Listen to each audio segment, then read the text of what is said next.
Hey gang, this is Terry with Toxic Natos. Hey, I'm trying something a little different here. I got in a new watch, a Seiko SNE498.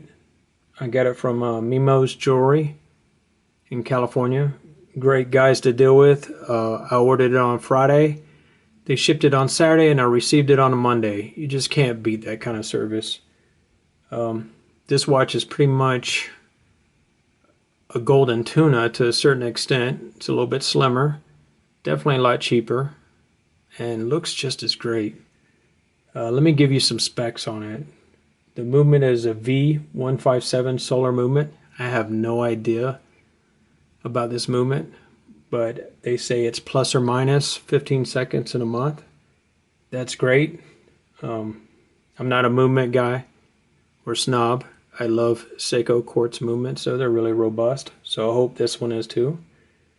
The bezel's 120 clicks, super precise bezel on it, and a nice click to it, a real thump to it. Comes with a Hardlex crystal in it, flat one. I love the Hardlex crystal. Some guys love sapphire. I've never had a problem with Hardlex. This case is 47 millimeters wide. I would measure it for you, but my calipers are not functional right now. It's 12.4 millimeters high, 200 millimeters resistance, and they sell for about $450. Might be a little bit different on eBay, but not a bad price. So this watch has a plastic shroud on it. Some people I've heard are kind of leery on it. I took the screws out of it to show you about it. To remove it, you have 3 screws, one on one side and 2 on the other. I think it uses an Allen key. I think it's 2.5 millimeters. So you have to unscrew the crown because it recesses into the bezel, and then slide the bezel off. It is plastic, some hard polyplastic. Doesn't have much give to it, a little bit, but I think it'll take some abuse. So the bezel operation on this watch is great. What you don't want on a Tuna is a tight bezel. Unlike on a lot of dive watches, on a Tuna it's a bad feature if the bezel's really tight. And the reason why is you only have about 6 millimeters right here to grab the edges of it. So if it's super loose, of course it's going to turn on its own, but if it's just right, you should be able to turn it really easy. But man, this thing has really great clicks on it, really firm. Honestly, the quality control on this watch is great.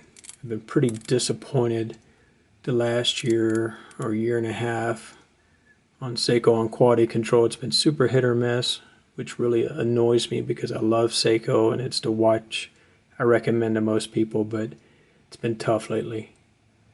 So this insert looks like it's either printed or it's aluminum and then coated with like a lacquer or a clear plastic.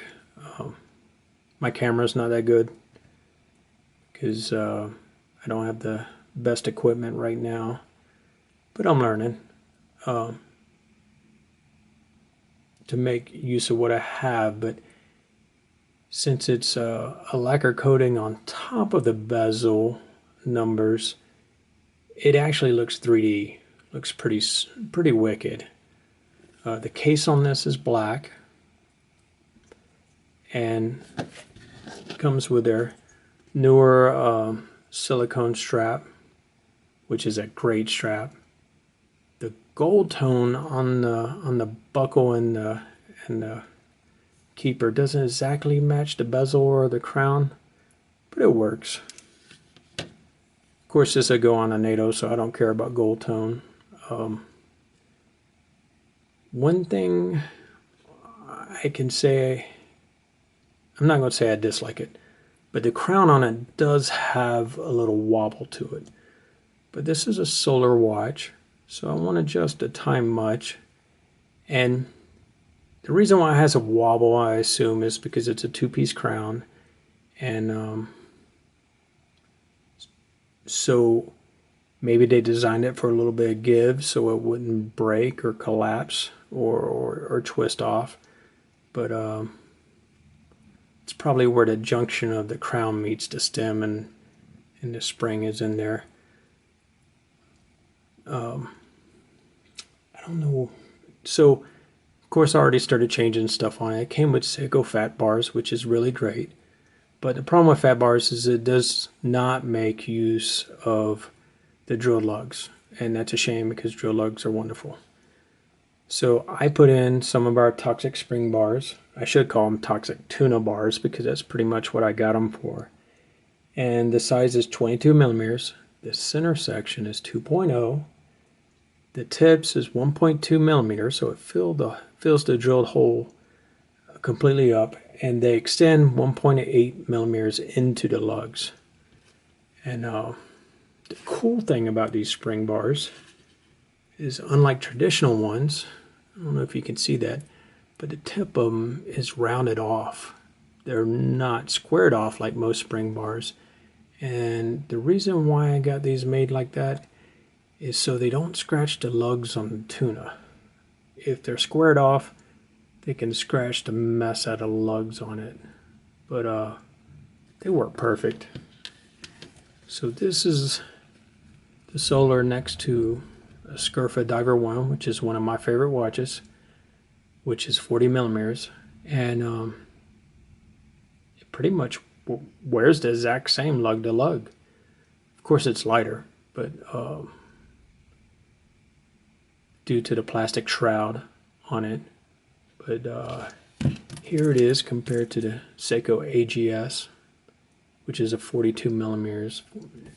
The AGS is a little bit longer, and the AGS weighs just a hair more. Not much though. The really sick thing on this, well, most Seiko divers have excellent loom. This one, they actually loomed on the bezel from 1 to 15. And that's pretty trick. That's something like I would get done custom on a watch. I think that they did a great re-edition of this watch. I'm sure they're not calling it the gold tuna, but man, this is the damn gold tuna I want to own.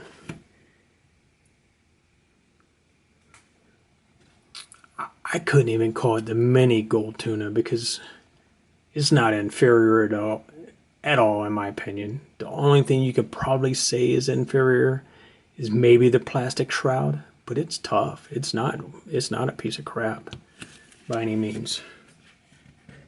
Hey, and just a heads up, I talked to Mimo's Jewelry, and they want to give you guys a coupon code if you want to buy a Seiko from them. Here's the coupon code. It's SEIK 35, and it's Mimo's Jewelry.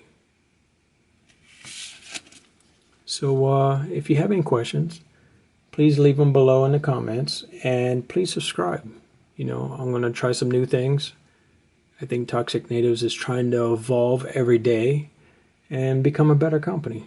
So follow me in this journey. Thanks for listening. Have a great day.